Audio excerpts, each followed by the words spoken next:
Hopefully YouTube. There we go. Now we're golden. We'll get this ball rolling in just a minute. It's 6:30. We shall begin.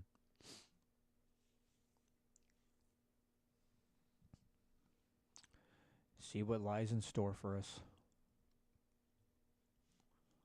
All right. Let's get this ball rolling.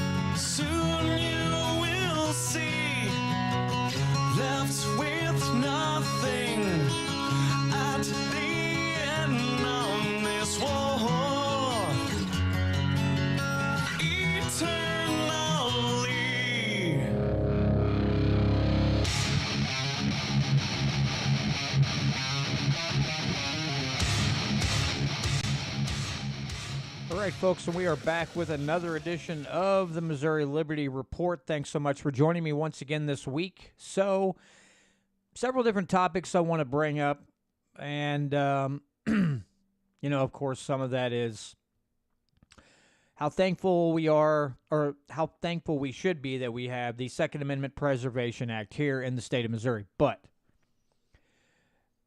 before I begin, I want to let you all know in the coming weeks, I will be discussing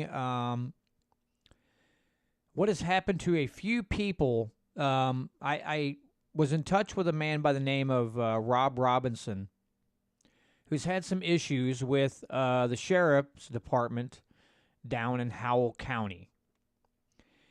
And so he and I have been in contact a couple of times. Robert Smith messaged me and said, hey, you might want to talk to this guy.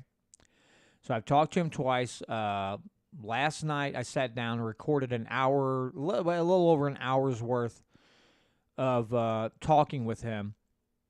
So I saved that audio file. And it's interesting to say the least. But there are two other individuals down there that I also have to speak to. And basically what I'm trying to see is if there is a some kind of, what's the word I'm looking for? Yeah. Just a pattern in the way the sheriff's department is operating. If that's the case, then we're going to talk about it. We're going to discuss it. I'm going to lay the facts out for you. But Rob apparently had, there was an arson. And the person accused of arson apparently had been at his residence a few times. Once in a while, this person would go to his residence. So he was out, and this gentleman's home had burned down, and he said, well, it might have been this person that did it. And they went looking for her, and they couldn't find her. And he said, well, sometimes he's over at Rob's house.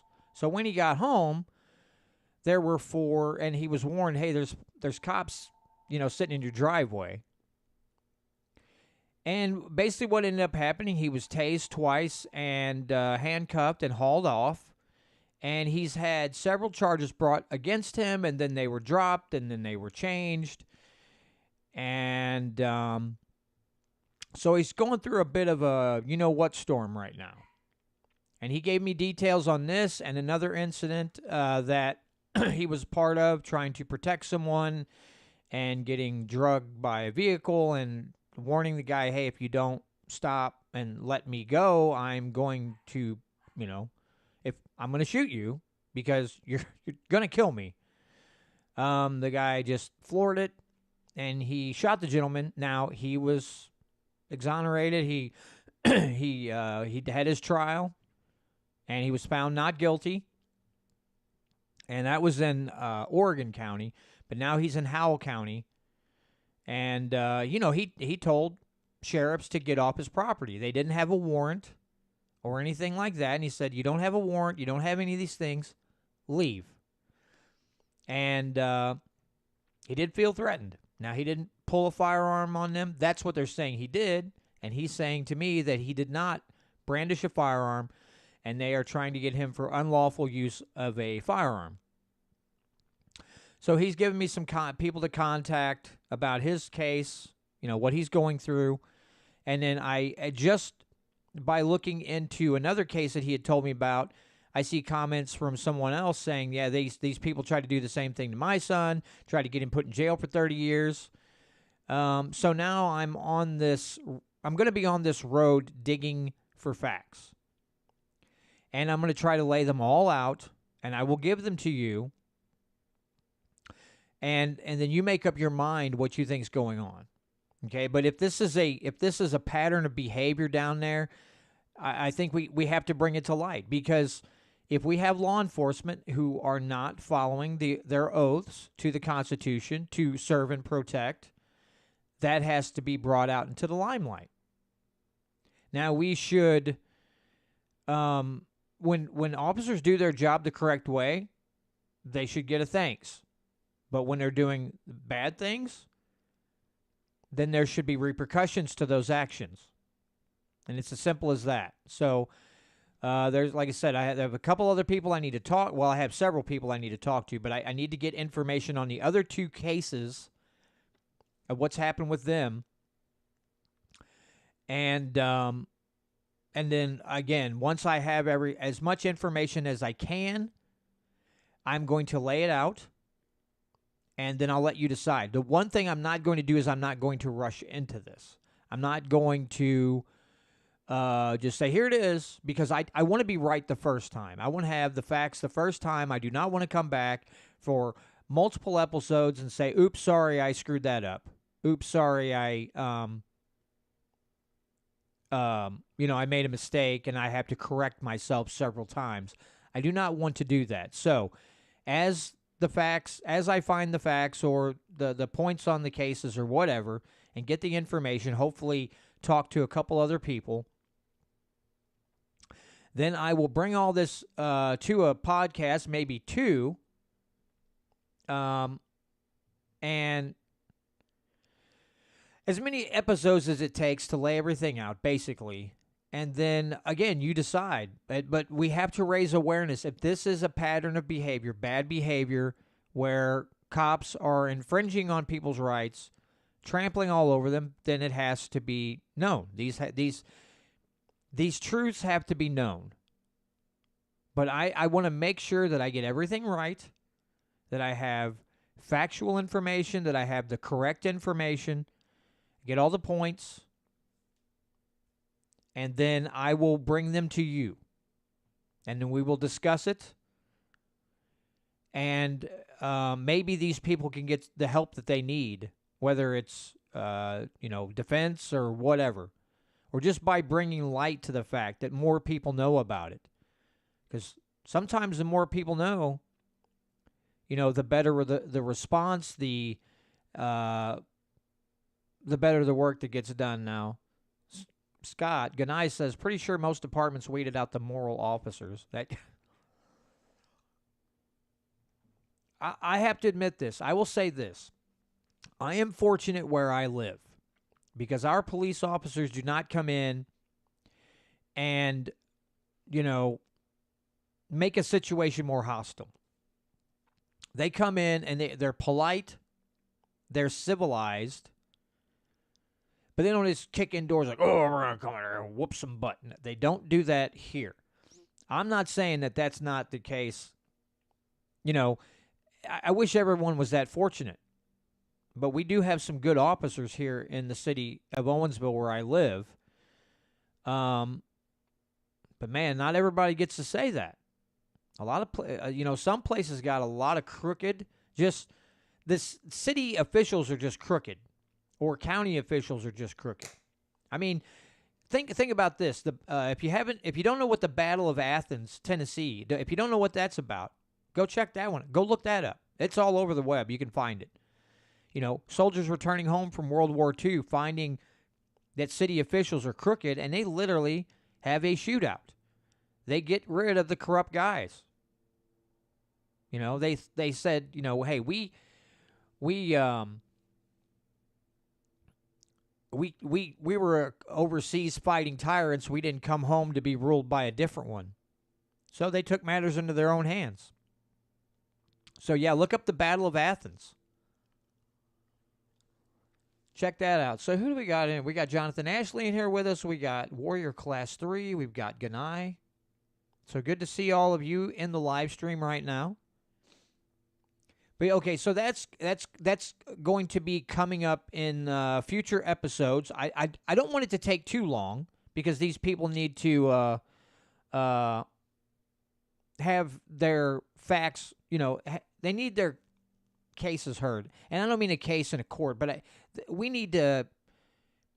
If this is all legitimate, then these things need to be brought to light. I put it that way. These things need to be known. So, I was going to wait till the end of the show, and I'm like, I'm going to state this now. So, you're all will be aware of what's coming down the road once I am able to flesh out everything and get as much of the information as I can. And then Rob's going to update me on his circumstances as times go by, or as time goes on. And so I can keep apprised of what's going on and, add those to add that to the list of everything else that's happened so we can kind of keep an eye on things and see how they progress. Now,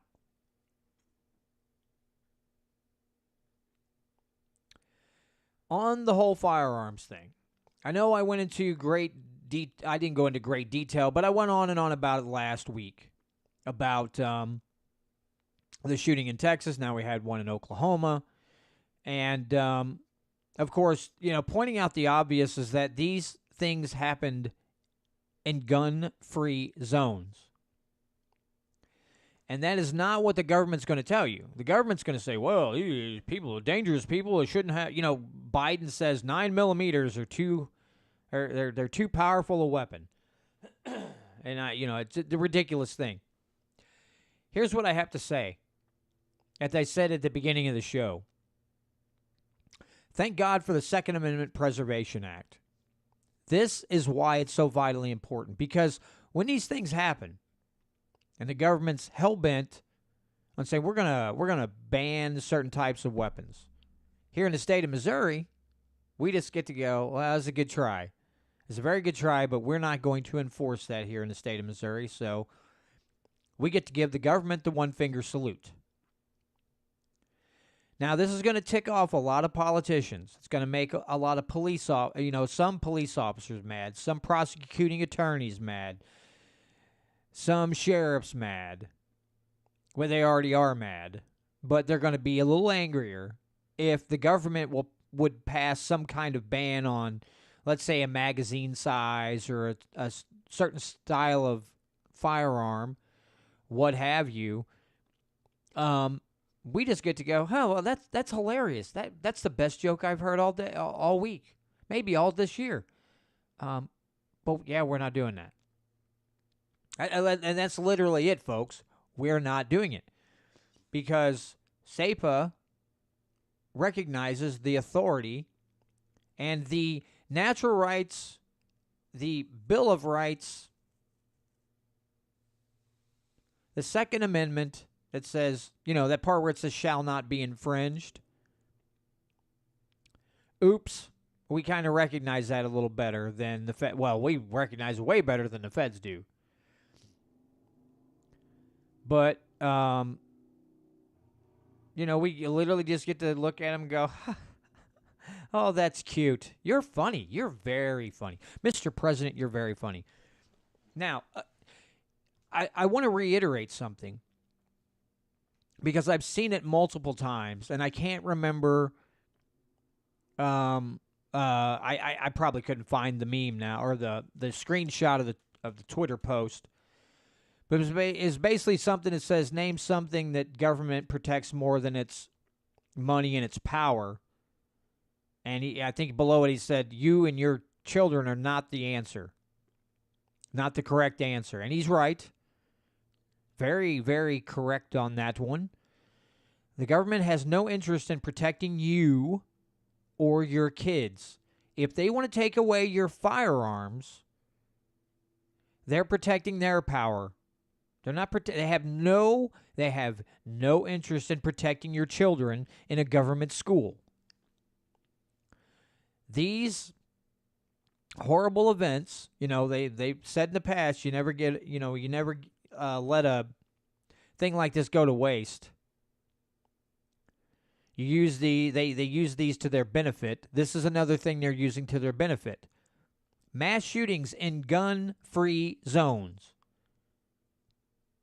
Gun-free zones. And who shows up with a gun?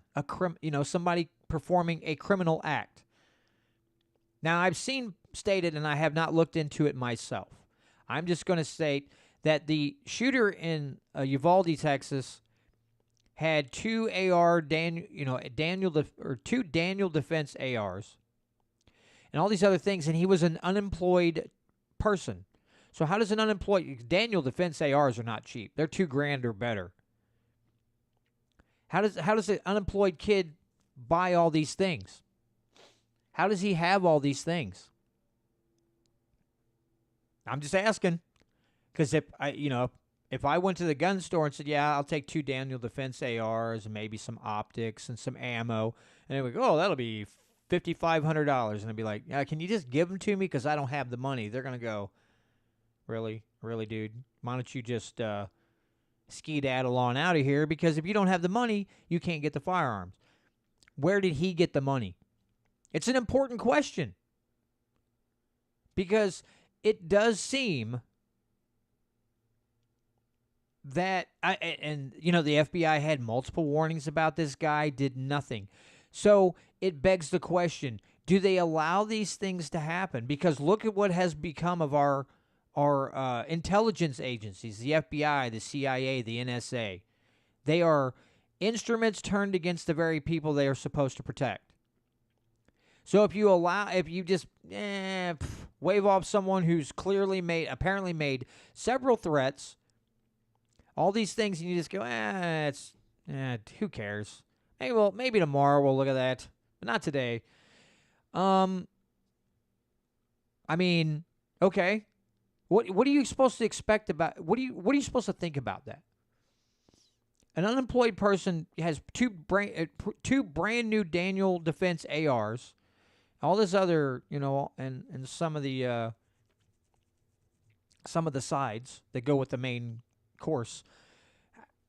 What am I supposed to think? Am I supposed to think, oh, he stole them? Because they weren't stolen, apparently. So where did he get the money? I'm just saying, folks, we have knowledge that the FBI entraps people all the time. It happens a lot. It happened with Nit Whitmer up there in Michigan, the supposed plot to kidnap her. They had to give those guys the plan. They were too dense to come up with it on their own. This is our intelligence agencies at work, and some of our law enforcement at work. I'm supposed to believe that this guy had two very expensive ARs and all these things, and he just got to go into his school and shoot while the police stayed outside because they could get shot. Now, I'm not... and Warrior Class 3 says Uvalde ISD Police Chief Arredondo gave money to Beto O'Rourke's campaign. He was also the one that gave the stand-down order at the elementary school shooting. And G'day says, this was my question. Also convenient that the door was left open moments before he entered. Then the police let him run free for 40 minutes doing the bad things. Again, I don't hate all law enforcement. I don't like law enforcement that treads all over people's rights, lies, and wrongfully convicts people, things of that nature, or law enforcement that likes to be revenue generators. Don't like that. Okay, but I don't have this blanket approach. I hate all law enforcement all the way across the board. Every cop's bad. I don't feel that way. But remember, folks, there have been court decisions that the police don't have to defend you. They don't have to go inside that building. There's a court decision that says the police can lie on the stand. They can lie to you anytime they want. They can lie in court. This is what the government wants to do. They want to take your guns away and just let the cops and stuff have them. Why? Why would you take power from some to give to others when there's court cases saying they can lie, they don't have to defend you. They don't have to go into that building to get the perpetrator. I'm not saying all cops are going to be like, I'm not going in there. But there are apparently some that are going to do this. So how much sense does it make? How is it protecting anyone to take guns away from law-abiding people and give them to arms of the government who can choose when or when they won't go into a building and risk their lives? Because I'm sorry, when you become a police officer, that is part of the risk. That's part of the risk of being a peace officer, is there are going to be criminals that you will have to face them. You will have to attempt to apprehend them. It could get very dangerous. That is part of the job. It's an unfortunate part of the job, but it is part of the job.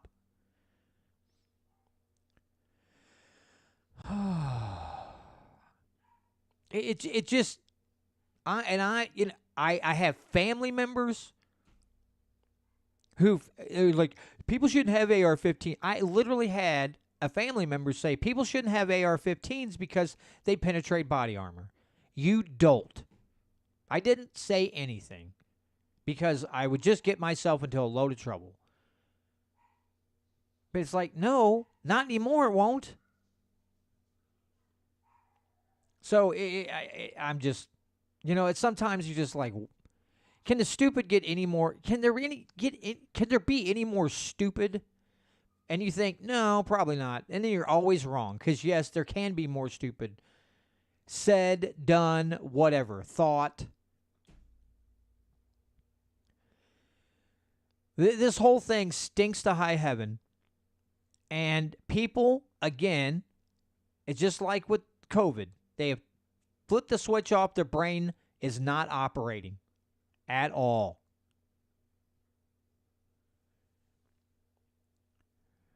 And people just I automatically, I don't know, well, okay. I had somebody say, I don't think people really should have AR-15s because it's a military-style weapon. And I said, well, and they're not anti-gun people. I said, well, here's the problem with that line of thought, is that our founders, when they wrote the Second Amendment, when that Second Amendment was there, the people were to have the same weaponry as the military, as the government, so that they would be on equal footing. It's dangerous logic. It's dangerous to say, well, you shouldn't have that type of gun. But they did say, you know what, though? If the doo-doo ever hits the fan, those guns are coming real useful. And I said, exactly, they are tactical weapons. Or they can be tactical weapons. Because we've had cases of people defending their homes with an AR because you had multiple people coming in. And the threat was neutralized, or at least scared the bejesus out of them. And they chose to beat feet out of there. Right? And they didn't stand around and go, oh. The 12 or 13-year-old here a few years back that defended his home from a group of intruders with an AR.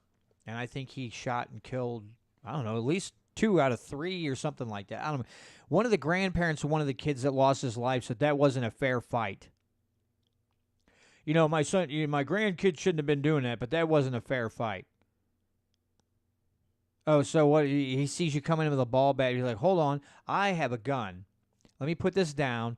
I'll go get my hockey stick, and then we'll have a sword fight in the living room. What? Maybe teach your grandkid to not trespass on people's property to steal their stuff. I don't know. I know it's weird of me to think that way, but how about you keep your dirty mitts off my stuff? You got a kid, a teenage boy, young teenage boy at home by himself, and 3 other teenage kids, older kids, come breaking in. And what's he supposed? If it was up to the government, you would blow a whistle and bark like a dog, spin around 3 times, and then hope the police show up. If it was up to half these, over half these politicians. Scott said, or Warrior Class says, war is when a government tells you who the enemy is. Revolution is when you figure it out yourself. Yes. And Scott says, all of those on the fence about firearms is a lack of education. History will repeat itself. If people don't wise up, then yes. I tell you what, I don't want to ever see another civil war. I don't ever want to see us at war, like full-on war with our government. But I'm telling you what, some of these loony lefties that bought firearms thinking they're going to bend us to their will, I'm telling you, those people got another thing coming. As many former military people that we have in this country who will stand up for those around us or around them that are not former military. Those lefties with a gun who are revolutionaries, they think they're revolutionaries.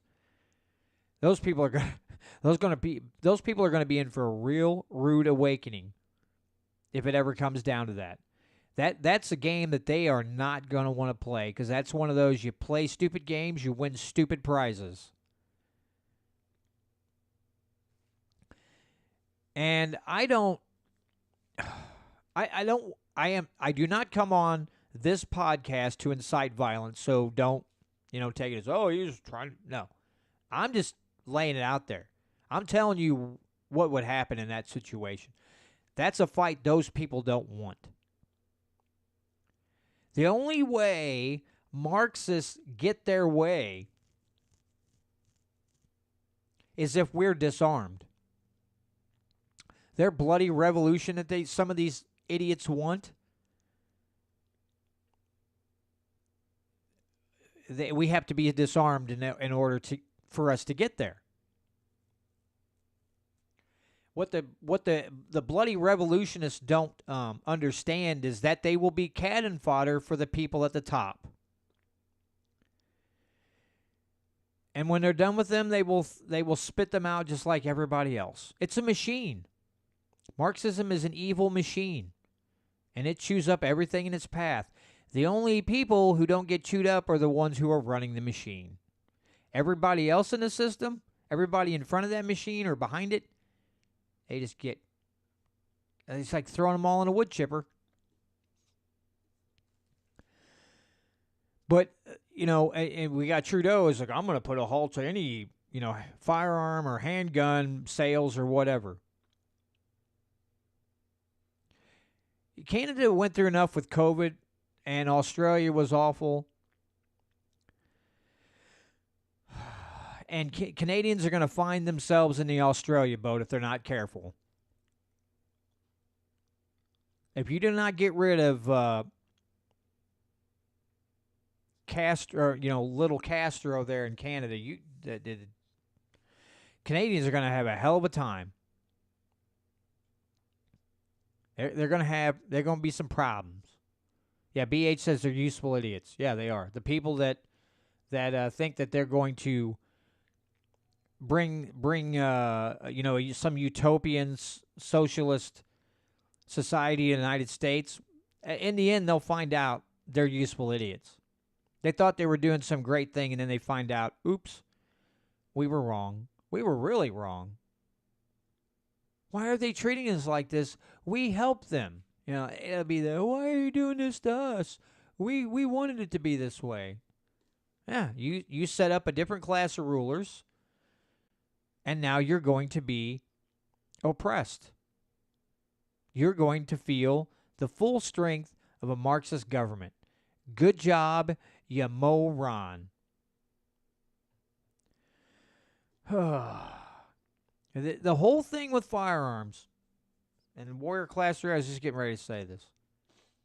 The response to the bat flu, the reason we didn't get for like what Australia did, number one, armed citizenry. Number one reason why we didn't end up like Australia or Canada or some of these other countries, because of our firearms. So these people that say they have no use for firearms, well, that's fine and dandy. Let yourself be put under, let somebody put a boot to your throat then, because that's what you're going to get. If you're not armed at some point in history, in the future, I mean, not to mention the fact that you're making yourself a target for criminals because you like to go around and brag how you don't have any firearms. It's another dumb. It's like, oh, well, I'm not going in their house. They don't have firearms. That's the exact reverse response that you're going to get from a criminal. They don't look at a gun-free zone and go, well, I'm not going in there. That's not a fair fight. No, that's their honeypot there. They're like, oh, another gun-free house. I can't wait. What are they going to do? Beat me to death with a rolling pin? They're going to sit there and try to talk me out of my crime like the bleeding heart that they are? But, again, firearms, that is a reason that free speech and the Second Amendment, it's number two, in case, like Dave Chappelle said, the Second Amendment there is just in case the first one doesn't work out. The First Amendment's failing us. I take that back. The First Amendment is not failing us. The government that is there to protect your First Amendment rights is failing you. The censorship that is infringing on your rights, your First Amendment rights, they're failing you. The Second Amendment is there to make sure that even if you don't have all your First Amendment rights, maybe some of those other rights listed don't go bye-bye as well, even though we have the Patriot Act and things like that. But if we don't want another Australia in the U.S., do not, for any reason, think that any government official that tells you should give up a certain type of firearm is doing it for your protection or your safety. Because you are mistaken. You're living in a dream world, in an alternate universe. You are not living on planet Earth if that is what you believe.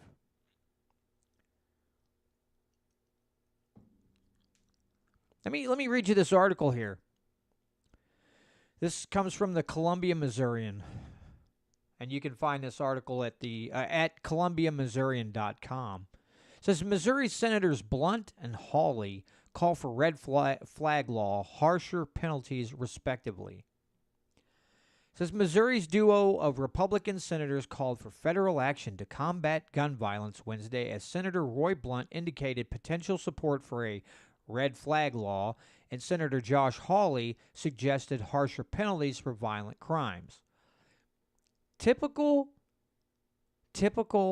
government politician response. Now, do I trust Blunt?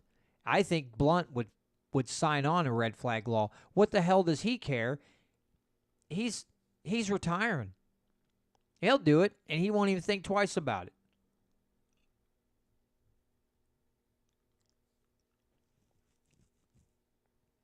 Hawley is just, he's another darling of the establishment. Hawley thinks the government should have control over the internet. Now he thinks we're going to enact tougher crimes or tougher, penalties on this type of violence. Which I don't have a problem with, If you want to enact tougher penalties on those who commit mass murder, okay. My question to Hawley is he going to be behind a red flag law? It says gun control was a topic for the Senate in the wake of a shooting at a Texas elementary school that left 19 students and 2 teachers dead. While there's little optimism around what a deadlocked Senate could pass in terms of gun-related legislation, a federal red flag law could present a path forward. Forward to what? I ask. I don't like the way they phrase that. That could present a path forward. Yeah, a path forward to more people losing their gun rights. Because at some point, they want to make it to where all somebody has to do is say, I think they're dangerous. You should take their guns away. And they'll take your guns away. That's literally what they want. They want... remember, if you see something, say something. After 9/11, after the Patriot Act... Remember that? Remember Nancy Pelosi telling people, if you see something, say something? Yeah, that comes from that. This comes from that. This whole stupid comes from that. We're just gonna tell people when they they want COVID again. 9/11, now COVID, now this. They want a corrupt government that we have right now and that we've had for a while depends on you, the people. We, the people. The government depends on us to help enforce this kind of crap. They depend on neighbors narking out neighbors to institute, not just law enforcement. They depend on people narking out their neighbors. Now, I would say maybe once in a blue moon, a guy's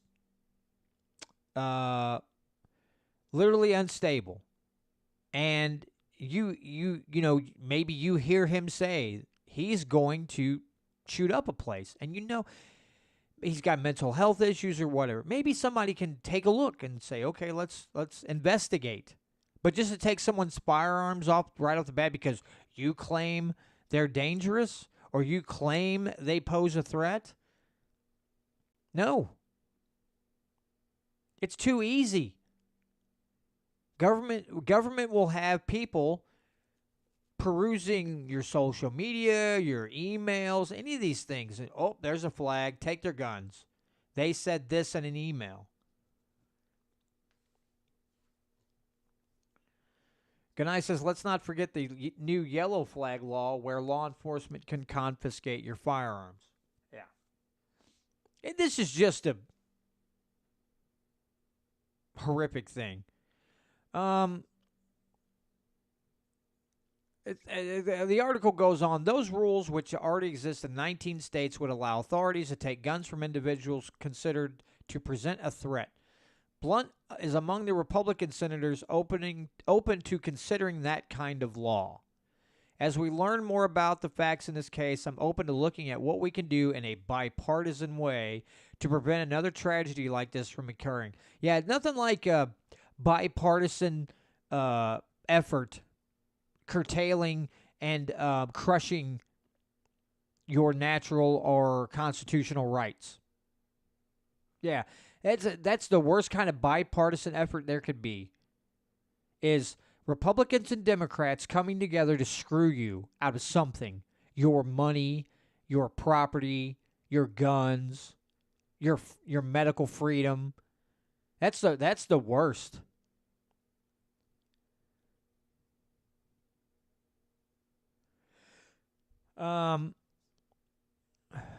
It says Blunt so that might include the possibility of a red flag law to keep weapons out of the hands of people who pose an imminent threat to themselves or others. Blunt also indicated a need to ensure access to behavioral and mental health treatments. Hawley focused on increasing criminal penalties while talking to reporters about responsibility for gun violence inside the U.S. Capitol. Maybe it's a personal responsibility not to shoot people with guns who are innocent and are doing nothing to harm you. If we want to talk about responsibility, I'd start there, he said. And maybe people who don't live up to that responsibility ought to be in prison for a very, very long time, like forever. In a statement, Hawley also said fully funding police is another priority.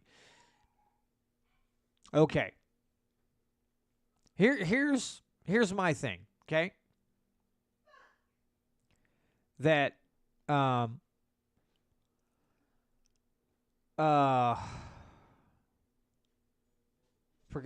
I absolutely forgot what I was going to say. But yeah, I mean, you could. They think like funding the police is gonna do it too. I don't know. I guess they think funding the police is gonna fix the whole thing and all that stuff, or more fully funding them will stop this. It might help a little bit, but it's not going to stop this. Get rid of the gun-free zones.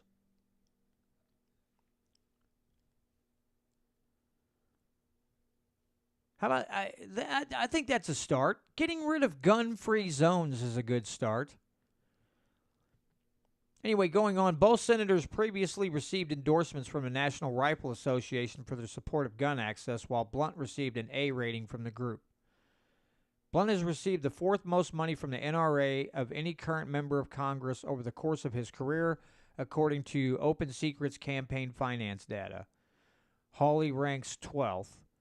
Mental health treatment has been a common refrain for Blunt during discussions of gun control.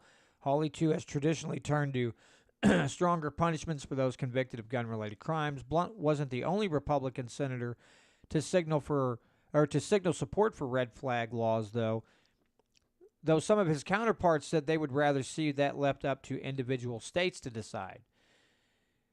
Senator Majority Leader Chuck E. Cheese Schumer said that the chamber is going to vote on gun legislation. That could occur as soon as Thursday, with a bill designed to give the federal government better tracking in response towards domestic terrorism threats, set for a cloture vote, which would cap floor debate on the Hill.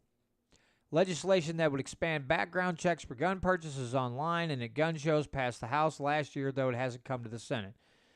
Senate Democrats would need at least 10 Republicans on board with any legislation to bypass a filibuster and force a vote.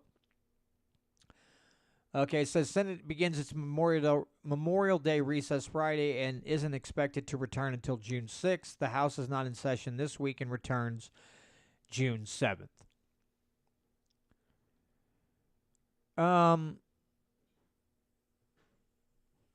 Senator Chuck E. Cheese, he's a hoot too.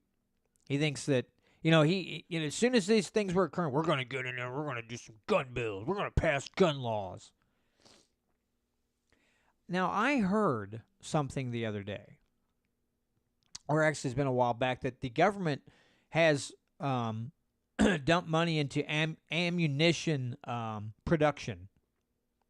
Like they've invested money into ammo production. Now, I'm not saying this for all of them, but people like Nancy Pelosi, they've got stocks in weapon manufacturing companies. And when there's these threats, you notice that the price of guns, the price of ammo goes way up. Some of these people like these things because they tend to make more money on their stocks. They make a killing off of killing. And they don't even feel bad about it. It's just like our military industrial complex. It makes a killing off of killing. Well, some of our elected representatives do the same thing, whether it's war or it's this weapon, the firearm scare, whatever. Look how bad ammo got up to, and it's finally coming down. It's finally a little more reasonably priced, and then what's going to happen? Here comes more mass shootings, just bang, bang, bang, bang, bang, and no pun intended. You don't think ammo prices may go back up again? It also helps to price or to get the ammo out of your price range so you can't buy as much. So I would suggest one thing. While it's still relatively low, I would go out and I'd buy yourself some more ammo. Just saying. I would buy you some more ammo. Start stocking up more. Ganai says, we have red flag things here in Missouri already going through mental institutions and hospitals. If you seek help to do a mental health due to a mental health episode, they will not release you until all firearms are gone. Yeah, we do have things like that. It's unfortunate.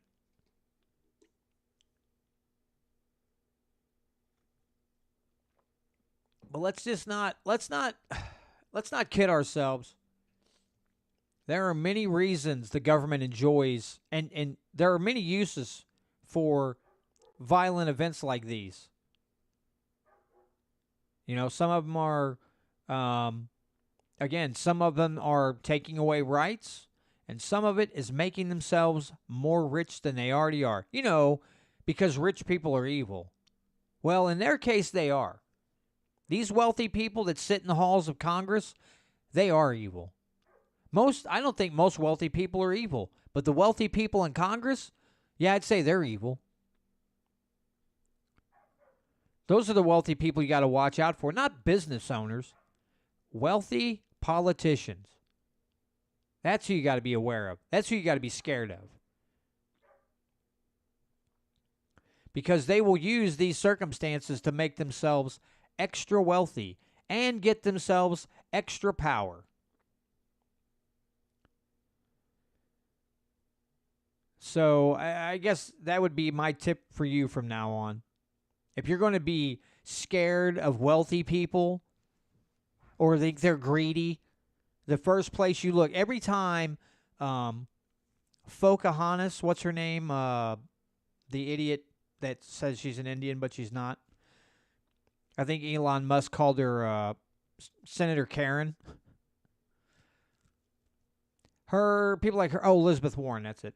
Elizabeth Warren, Nancy Pelosi, Bernie Sanders, all these people, they're wealthy. They have multiple homes. They got all this stuff. When they talk about evil and greedy, wealthy people, someone should just roll a mirror up and go, you mean you? And then put one up in front of Pelosi. You mean you? Schumer? You?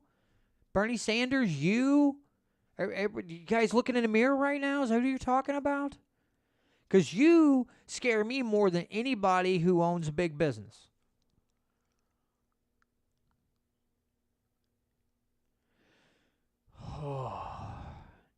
And I'm being honest. You know, there's a few billionaires out there like Bill Gates and some of them. Those guys scare me because they're buddy. There's a common thread here too. Those guys buddy up to government. The wealthy people in government who want to become more wealthy and more powerful, just like the billionaires. It's some of these people it's just envy. They want as much as a billionaire does. That's all it is. They want in on that action. They want in on that money. That's it. That's literally it. They want in on the action. Oh, I can get, this guy's going to give me money. Oh, come here. I want to talk to you. Give me some money. Oh, how do I keep my power? Oh. I picture them all looking like Jabba the Hutt from Star Wars. All of them just sitting out there, shoveling their mouths full of money and power, becoming just horrendously, grotesquely obese, disgusting to look at, and evil as hell. So we got, Congress is full of Hutts. And not Pizza Hut, but Jabba the Hutt. Congress would be way better if it was just full of Pizza Huts. And you just be like, I'll take 2 slices of that, please. And they're like, oh, there you are, sir. Thank you. So, yeah, that's, yeah. Where Class 3 says the government is bought and paid for by Gates, Soros, and the banksters. Nothing but fascism. Yes. If we're going to use that word fascism, let's use it correctly. Government. And it's another shirt idea we should make. Government equals fascism. It doesn't matter, it doesn't seem to matter if it's a Republican or a Democrat and as president. Government right now, for the past several decades, government equals fascism. Hey, somebody should run for office with that as their campaign slogan. Government equals fascism. I'm here to get rid of the fascism by making government smaller and getting it out of your freaking business and out of your life. But, one can dream, can't I? I can dream, can't I? Here's something. Here's some good news. We need good news right now. The Mises Caucus at the Libertarian National Convention for, voting for all the committees and stuff, all the chairs, they endorsed 27 candidates in Vegas this year. Guess what happened? All 27 won. All 27 Mises Caucus endorsed candidates won their election. Now, you want to talk about a party that just got flipped on its head? Now, again, their party, I don't fully trust them, okay? But this is a great sign.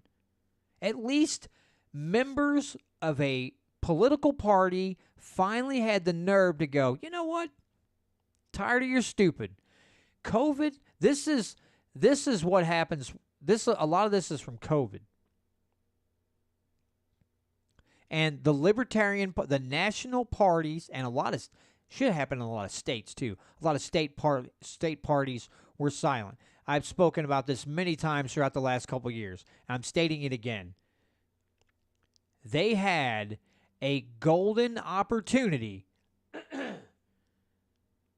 to come out and say, hey, we're the Libertarian Party. We don't think government has the right to lock your businesses down and shut you down and lock you in your homes and do. They had a golden opportunity. Silence. Guess what? They paid for it. COVID was a huge part of the swing and the chopping off of heads at the National Committee. And you know what? Good for them. Now, they've got work to do. And I'm hoping that these people like Angela McArdle and some of these others who she got I think she got the chairman. She got chair of the National Committee. These people got work to do. And if they, the Mises Caucus, as Ron Paul likes to call them, they're the libertarian wing of the Libertarian Party. This is huge now. If they play their cards right, and they do what they said the party wasn't doing before, which was educating, speaking out, getting out in front of people and saying, hey, there is a better way. We can do things differently. Educating them on economics, all these things that the former party committee wouldn't do is, people don't, we shouldn't be doing that. No, you have to educate people on a lot of stuff, not just why do I always forget the freaking terminology? Civil asset forfeiture, that was like one thing they just rotated around and around, civil asset forfeiture is a bad thing, but there's a lot of topics people need educated in besides civil asset forfeiture. The Mises Caucus was trying to tell people, you got to do a better job. Here's their opportunity, and I'm not a monetary supporter of the Libertarian Party. I am not a member of the Libertarian Party. But I'm not going to lie, it would be really awesome if they actually stepped up and did what they have been complaining about that their party before these committee members weren't doing. And they actually step up and do it. Because if they do, I'm not saying I'm going to donate to them, but I will back them a little more. I will give them a little more credence and a little more credit if they do that type of thing. And this is huge. I mean, this is really, really big. This doesn't normally happen. 27. What's his name? Oh, I'm a horrible, horrible podcast host, aren't I? Terribly. Jacob Turner. I knew I'd get it there in a second. Jacob sent me a screenshot and said, look at this. And I was like, holy crap. So I was telling my wife about it. And I said, I think it's like 16. And I went through and counted. No, 27. That you don't think that that was a shot across the bow? And I hope a lot of those people that kept their mouth shut during COVID and all that, I hope they're home crying into their hankies right now.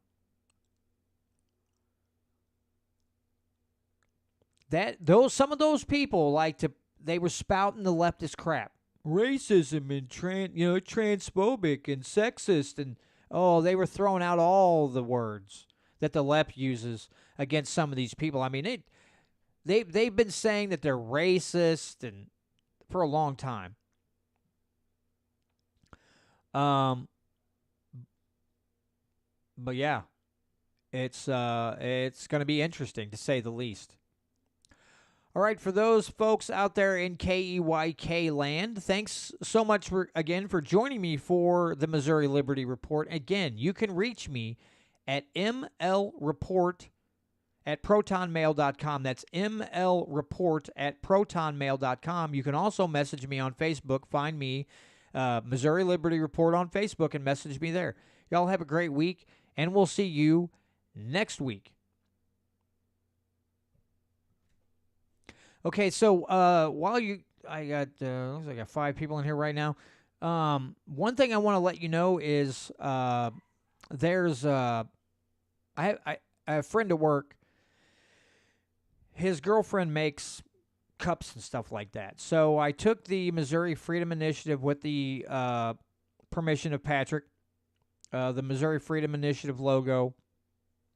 Also, the name of my podcast and MOLibertyRadio.us network name. She is supposed to be working on.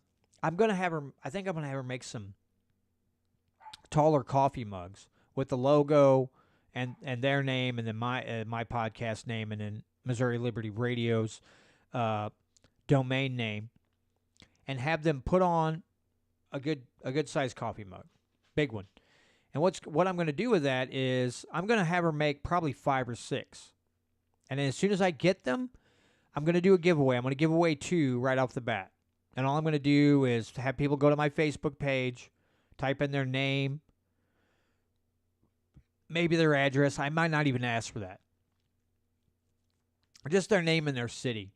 And then I will write them all down. I'll put all of them in a hat, and I will have a member of my household draw out 2 names, and I will be giving those away. I don't know how long it's going to be. I gave him everything, and she's supposed to look at them and kind of decide, try to figure out a price for me, how much they're going to cost. But yeah, I'm going to 5, 6 of them at the start, and I will be giving a couple of those away, and as soon as I receive them. But he showed me a couple that she did for him. They look pretty slick. So yeah, I want to do that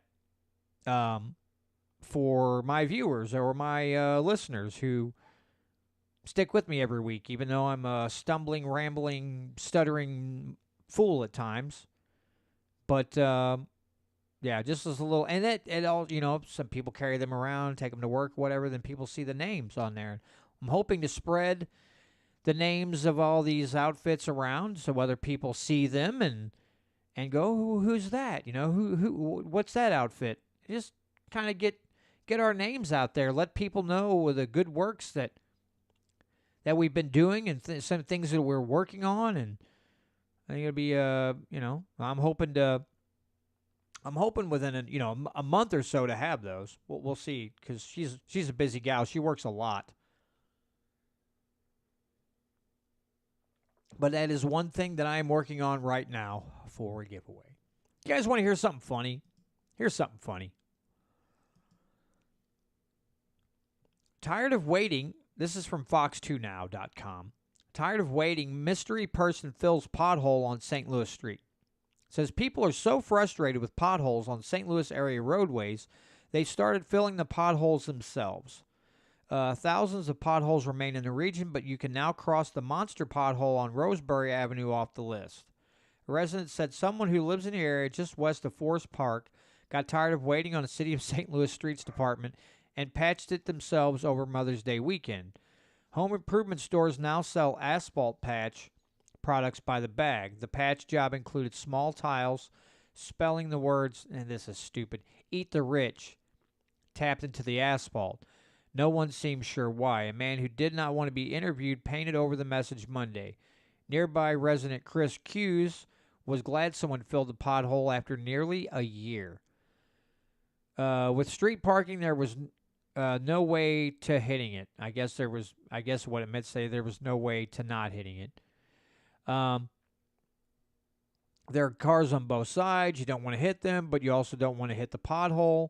It was a lose-lose. I'm not complaining about the pothole being filled.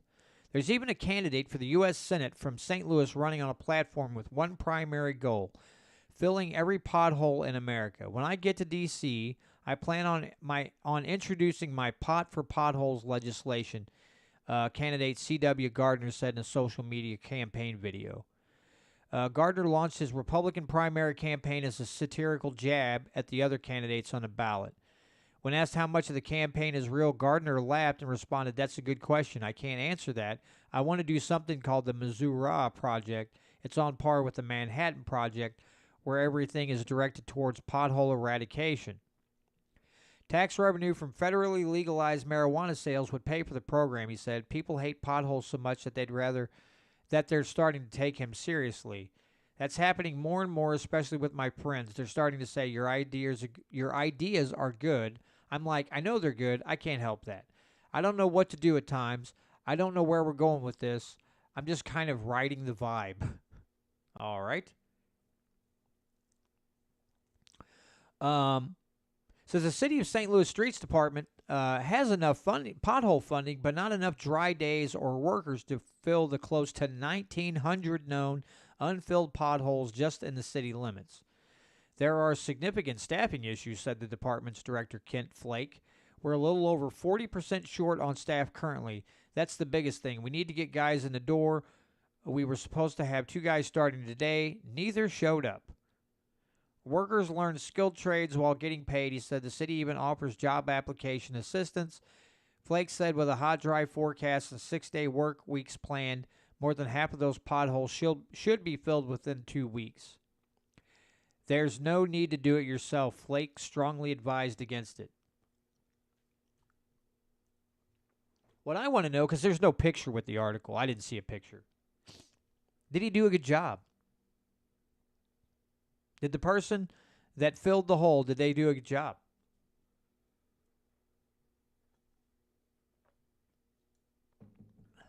This is not just St. Louis. This has been happening all over the place. People get fed up. And here in Missouri, we got a gas tax to work on the roads, the bridges. I wonder how many years they'll start, piling in this funding before they finally decide to do something with it.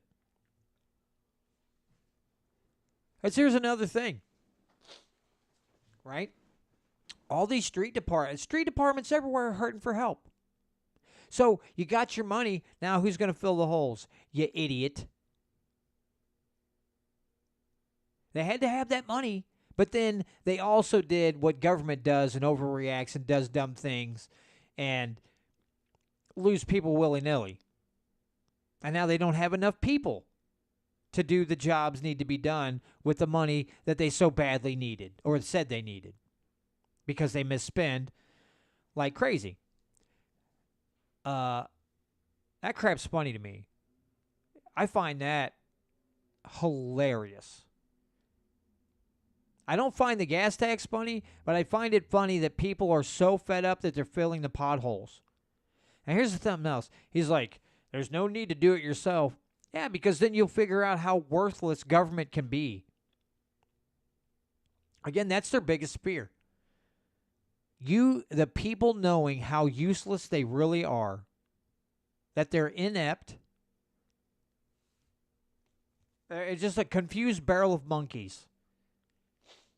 But they want you to think that they're smarter than you and they know how to get things done and they know how to get it done better than you. That's what they want you to think. The reason they put on this show is because they don't want you to know the depths of their ineptitude. They don't want you to see what a swirling bowl of turds some of these government houses are.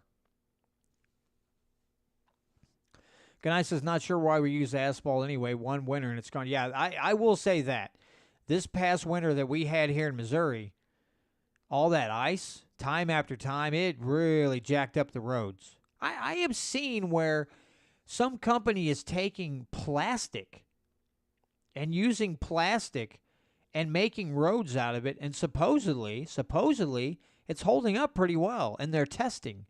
So at some point down the road, we could be having roads made out of plastic. I mean, is it gonna work long term? Who knows?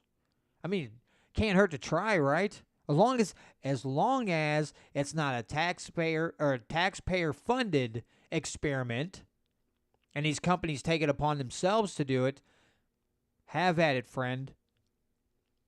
Maybe you can create something that doesn't break down so quickly, and we don't have to depend on government agencies to whine and cry all the time that they don't have enough money and then not fix things and not do other things. Warrior Class 3 said, we use plastic to repair the flight line in the Air Force. It's just like a lot of other things.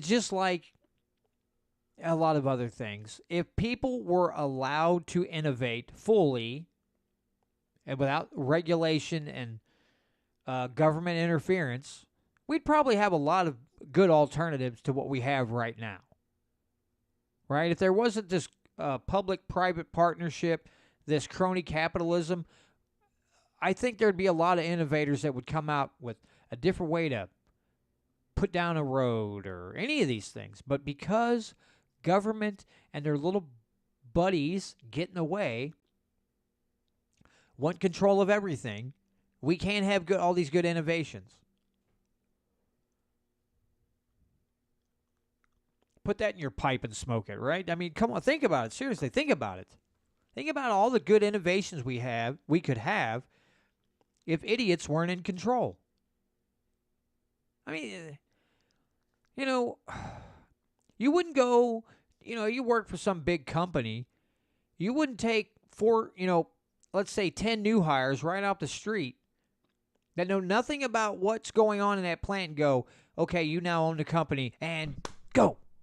You wouldn't do that. You wouldn't not that they're idiots, they have no idea what's going on. That's government in a nutshell. A whole bunch of people who don't know what's going on. Not really. I mean, they do, but they don't. It's like they don't.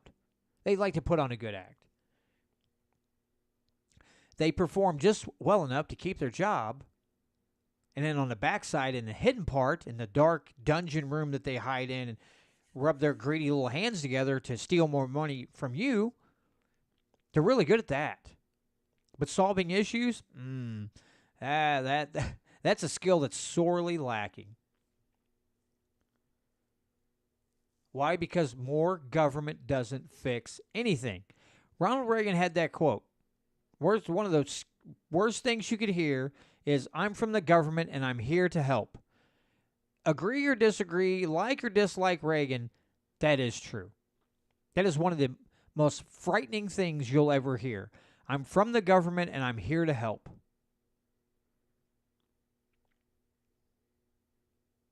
That is terrifying in this day and age.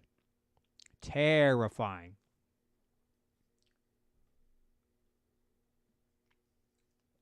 All right, let me see what else I got here. Chupacabra now. Here's another, and this goes back to police. A federal judge has ordered St. Louis County to pay $300,000 to two people who sued after police barged into their home 6 years ago with guns drawn and without a warrant.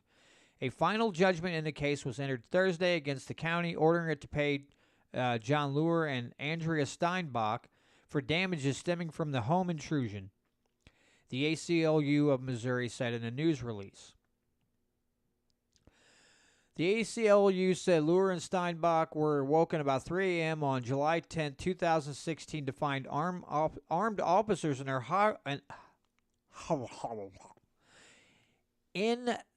now I lost my place. In their hallway, searching for a suspect who had skipped out on a cab fare. The two officers interrogated the couple's teenage son and searched his room. The officers left after deciding he was not the suspect, but did not file an incident report about their contact with the family, the ACLU said. Our family is still haunted by the illegal middle-of-the-night invasion of our home by the very people that are supposed to protect us, Steinbach said in a written statement. Last year, the 8th U.S. Circuit Court of Appeals ruled that the family's lawsuit could proceed, calling police actions in the case a severe warrantless intrusion. No pun intended, warrantless intrusion.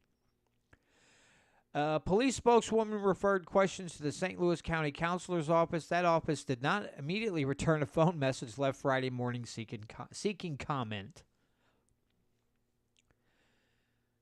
Listen, folks. Police are not allowed to just come kicking in your door without a warrant. That's the way it is. Some of them don't like it. And over skipped cab fare. You're going to kick in a door because someone skipped cab fare. What? It wasn't like there's a murderer on the loose. Oh, this guy skipped out on cab fare. He's the worst of the worst. We're going to kick in doors until we find this scum. Come on, man. I almost sound like Joe Biden. Come on, man. But, yeah. Police should not be allowed to kick in your door because you skipped out on cab fare and, act like there's some maniac on the loose. Now,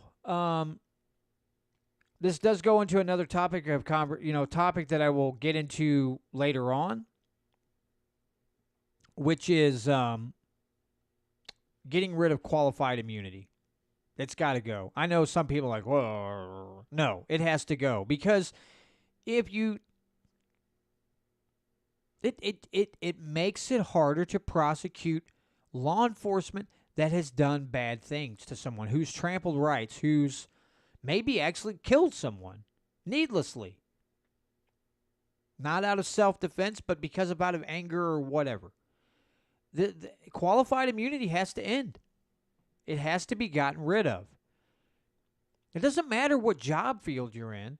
There has to be the ability to discipline those who don't do their jobs, do them incorrectly, or whatever. Harm others. I know. So well, they might get they get a paid leave, or and then they get their job back. Come on, we can do so much better than this. So much better than this. So yeah, qualified immunity is one of those things that needs serious attention. We got to do something else with it. Yeah, Warrior Class 3 says there has to be accountability. Absolutely. Has to be accountability. All right, folks. Well, we've got friends from Minnesota coming in pretty soon. We'll have visitors for the next 5 days. So I'm going to call it an evening and so I can get this uploaded and edited and everything else, or not edited, but turn into an MP3 file and get it uploaded. And so to each of you who joined in on the live stream again tonight, thanks so much for continuing to support me in this podcast. To those of you who download or listen, I greatly appreciate all of you.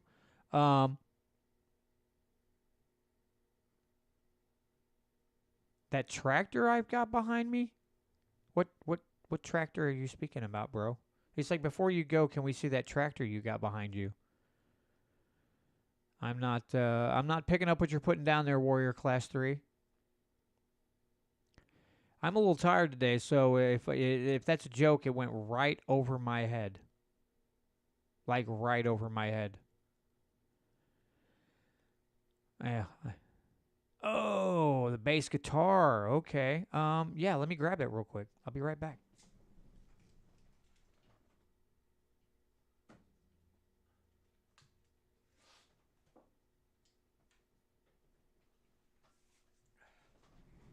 Now, I know those of you in download and radio land can't see this, but it is a Fender Squire P bass. Basic bass guitar, 2 single coil pickups. I'd love to have one with a humbucker, but this is actually my daughter's. She used to play, and she left it here, and once in a while I pull it down out the stand, and I pluck a little. I learned Holy Diver from Dio. That was fun. That's a pretty easy song, though.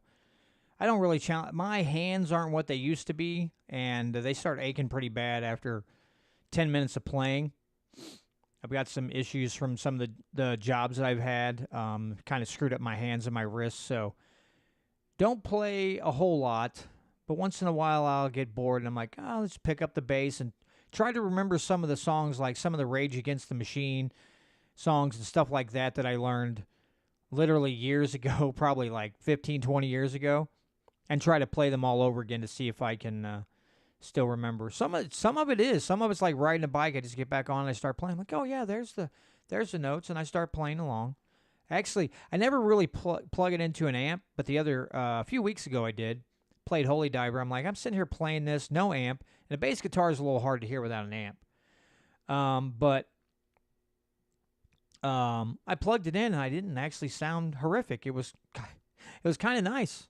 Yeah, Warrior Class 3 would love to jam sometime, dude. I got to tell you this. Years ago, when I had a Washburn bass, it was amazing. I had a buddy with a set of drums, and we were learning songs because we always wanted to have a cover band, which he got to be in a cover band later on, and I did not. But anyway, he could come over and he could just start playing a beat, nothing super complicated, and I could just, for whatever reason, Matt and I could just fall into this groove. He could start a beat, and I would just start playing the bass. Now, I didn't play anything complicated. He didn't play anything complicated. But people would come by to, like, see him or something. Like, dude, that sounds great. What are you playing? He's like, I don't know. We just made it up. Matt and I just had that type of chemistry where he could play, and I could start playing, and it just, like, again, it wasn't anything like magnificent, mind-blowing, but it was a blast. We had a absolute blast. And I don't even know, he might have a bass. We actually traded instruments for a while, and I ended up liking the drums more than the bass, and he ended up liking the bass more than the drums. And then we traded back, and I ended up just selling my Washburn bass, which I still regret to this day because that Washburn sounded, it was a lighter bass, but the sound, it had a punch to it. It was a great bass guitar. It was amazing. So yeah, I mean, maybe sometime Warrior Class 3, maybe the cards will fall into place, and maybe we can jam out sometime. But I do love the bass, but I really, really like the drums. Was I ever really awesome at the drums? Not really. But I tremendously enjoyed playing them. I just never had the time to really sit down and learn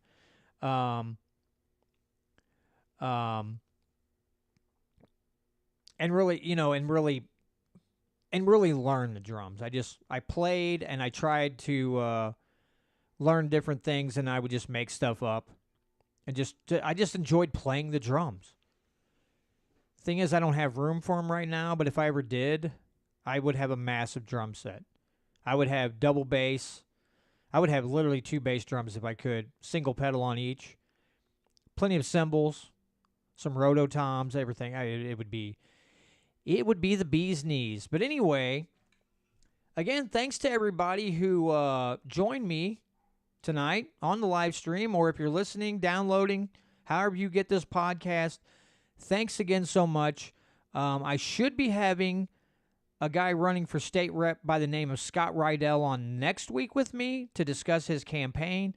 And then in the coming weeks, again, with the topic that I brought up with Rob Robinson and some of the other folks that are having some issues with law enforcement, as I gather facts and when I get them together in the coming weeks, that will be a podcast that I will also be doing. And I may have to dedicate more than one episode to that issue or to those issues. But anyway, thanks again, everybody, for joining me tonight. And I'm going to leave you with a song. This band is called All That Remains. And the lead singer, who is Phil Labonte, is a big libertarian guy. He's been on Tom Wood's show a couple times, and I got to see them in concert. And when you hear his, as one of my friends calls it, primal scream on this song, he sounds the exact same way live. They're really good live. I learned of them through Tom Woods because I didn't listen to them. Started listening to the albums. Got tickets and got to see him at a place in Columbia, the Blue Note. Went and watched him. Really good live. But the name of this song is called This Calling, because I think there's a lot of people that feel a calling to want to know the truth, and a calling for more freedom, and that's a calling that you have to answer, folks. So I leave you with This Calling. This is off the first album that All That Remains put out. It's The Fall of Ideals. I hope you enjoy. If you're a metalhead, you should enjoy this. But anyway, have a great week, everybody, and we'll talk to you next week. Yeah!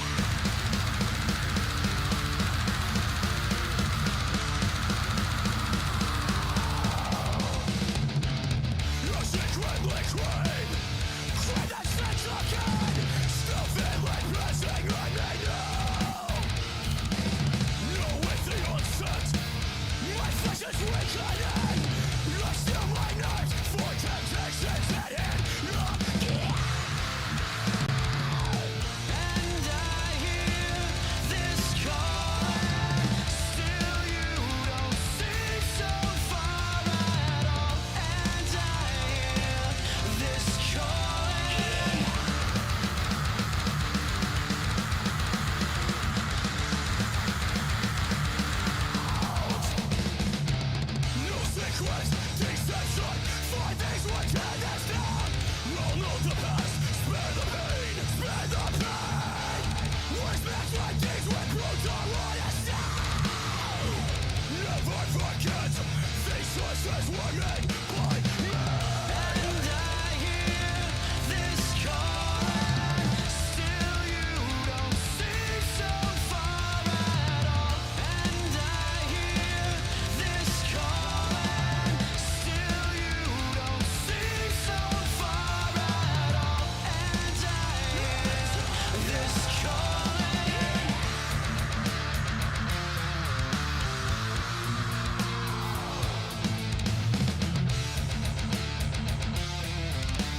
I was not supposed to keep playing. I hit the pause button and it did not pause.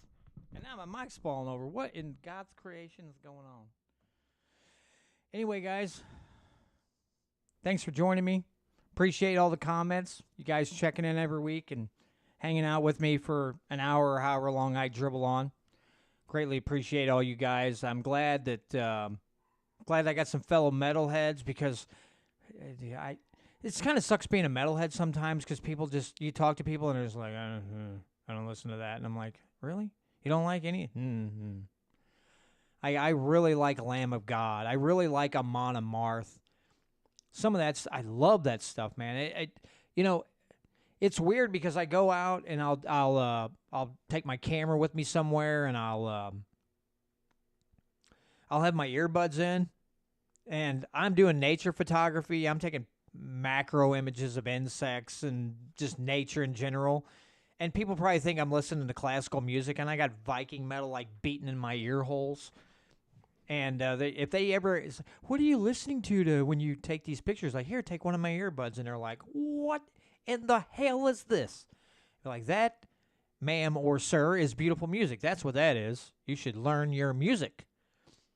But anyway, thanks a lot, guys, for hanging with me. Really appreciate you all. And again, I hope to have Scott Rydell on with me next week. I think what I read is he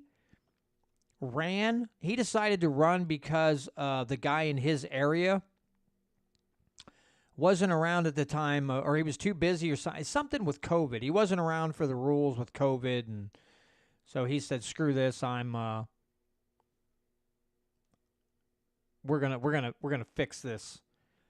So anyway, I think that's part of his story. But we'll find out more next week when I get to talk to him. I will try to finalize the time and with him and have him on for a discussion. But anyway, thanks again, guys, and we'll see you next Friday. Hope you all have a great weekend.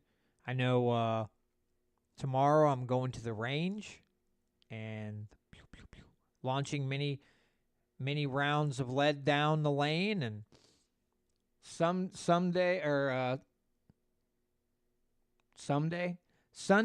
I'm going to be smoking a big old pork butt and making pulled pork. Beautiful. But anyway, hope you all have a great weekend. See you all next Friday, guys. Take care, okay? Peace out, Girl Scouts or Boy Scouts.